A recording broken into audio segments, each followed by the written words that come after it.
Сәлеметсіздер ме, құрметті ұстаздар, студенттер және де ата-аналар. Мен Семей көпсалалы колледжінің БС-23 тобының студенті Қонақбаева Диана. Бүгін мен сіздерге қашықтықтан оқытудың қысқаша өз пікірімді айтсам деп едім.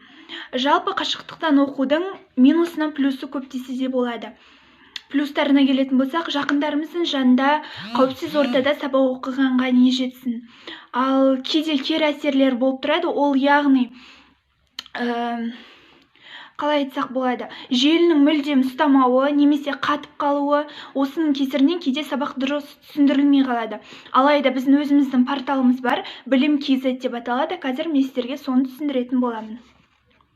Бұл біздің сайтымыз, яғни Білім.kz.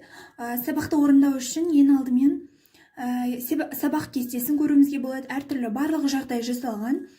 Оның ішінде сабақты қарау үшін қашықтықтан оқуға кіреміз.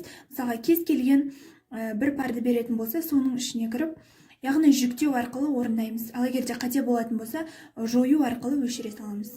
Осылай.